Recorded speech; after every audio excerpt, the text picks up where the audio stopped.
क्या आपने कूलर की चोरी वाली एपिसोड देखी है? कूलर की चोरी वाली एपिसोड मेरा एक फेवरेट एपिसोड है। जब गर्मी ने मोहल्ले को दिमाग ठंडा कर दिया था तो विभूति और तिवारी के सबसे बड़ी ठंडक वाली चोरी का अंजाम दिया था। यह है भाभी जी घर पर है कूलर चोरी स्कैम, जहां कूलर एक और मालिक तीन। सीन ये था कि मॉडर्न कॉलोनी में धूप असली पड़ रही थी। सक्सेना को सिर्फ मजा आ रहा था और मास्टर जी को आई लाइक इट में जाकर अम्मा जी ने तो आइस क्यूब को ही अपना बेड बना लिया था। अंगूरी भाभी और अनिता भाभी को तो आंख से लाल सब कुछ टमाटर की तरह फूल गया था। विभूति जॉबलेस तो पहले से ही था, अब बिना एसी लेस भी हो चुका है।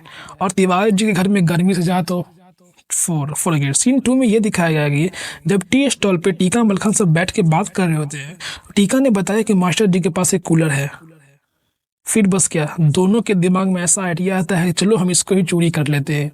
लेकिन दोनों एक दूसरे को बताते नहीं हैं और पहुंच जाते हैं वहां पे कि वहां क्या होने वाला है। तो वहां पर जब दोनों पहुंचते हैं तो दोनों एक दूसरे को वहां भी नहीं बताते कि हम क्या करने आए हैं। दोनों इधर उधर की बातें करते हैं।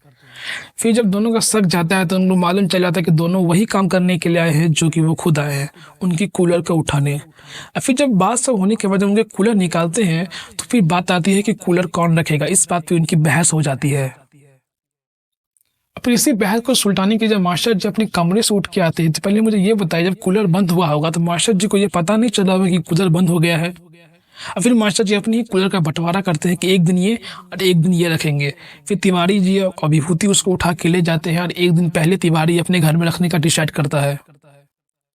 जब तिवारी जी अपने घर में रखते हैं तो अनिता बोलती है कूलर क्या हुआ, तो उसने बोला कि हम लोगों ने बाहर से लाया है सिर पर, तो आज का दिन तिवारी जी का है। तो अनिता बोलती है जब शेष है तो हम दोनों साथ ही मरेंगे। फिर रात में ही ये दोनों चल जाते हैं अपने गद्दा बिस्तर लेके उनके घर पे।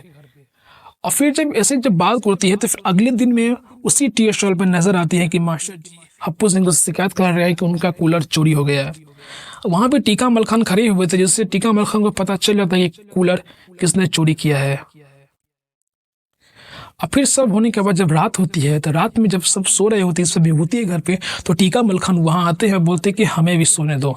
विभूति उनको भगा देते हैं कि तेरे बाप का घर नहीं है। फिर मलखान बोलता है कि ठीक है हम जा रहे हैं कि मास्टर जी के घर पे। फिर बोलता है आप इज्जत के साथ टीका मलखान को सुलाते हैं, वो भी कूलर के पास। जब अनिता भाभी अंगूरी भाभी आती है तो वो बोलते हैं कि यहाँ नहीं सोना है। तो फिर मलखान वही धमकी देता है कि फिर हम जा रहे हैं उनके पास मास्टर जी को बताने। फिर तिवारी विभूति बोलता ठीक है सो जाओ। सबसे बड़ा क्लाइमेक्स सीन तो तब आता है जब विभूति की चाचा की एंट्री होती है। तब मुझे जो सीन सबसे बेस्ट लगता है वो जब अंगूरी इधर अनिता उधर सब जो कन्फ्यूज होते हैं तो उसमें मजा आता है। और बाहर में हप्पू सिंह और मास्टर जी कूलर का पहरा ही दे रहे हैं, जैसे मास्टर जी बोलते हैं कि हमारा शक है तिवारी भैया पे।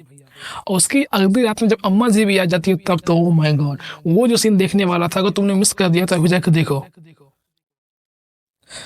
जब अम्मा जी जाती है तो अंगूरी इधर जाती है, अनिता इधर। फिर जब चाचा जी आते हैं तो अनिता इधर अंगूरी इधर, दोनों भर रात में कन्फ्यूजन होती है। उसके बाद जब सुबह होती है, जब सुबह जाने के टाइम में ये मालूम चलता है कि विभूति और तिवारी जब बात कर रहे होते हैं तो अनिता अंगूरी सुन जाती है कि कूलर कहाँ से आया है। फिर अनिता अंगूरी बोलती है कि जाओ ये कूलर वापिस उन्हीं के मास्टर जी के पास लौटा दो क्योंकि हमें चोरी का हवा नहीं चाहिए। तो रात में जब जैसे ये दोनों रखने जाते हैं तो मास्टर जी इन्हें पकड़ लेते हैं वो घर के अंदर। पहले हप्पू सिंह आ गया तो मालूम ही था ये कुछ करेगा नहीं, निछावर लेके छोड़ देगा, वैसा ही हुआ। लेकिन मास्टर जी ने पकड़ लिया।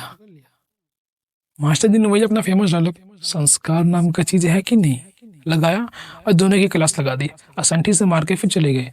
इसी तरह कूलर की स्टोरी तो खत्म हो गई, लेकिन मुझे बड़ा मजा आया। आप हमें कमेंट में बताइए किस एपिसोड पे आपको चाहिए।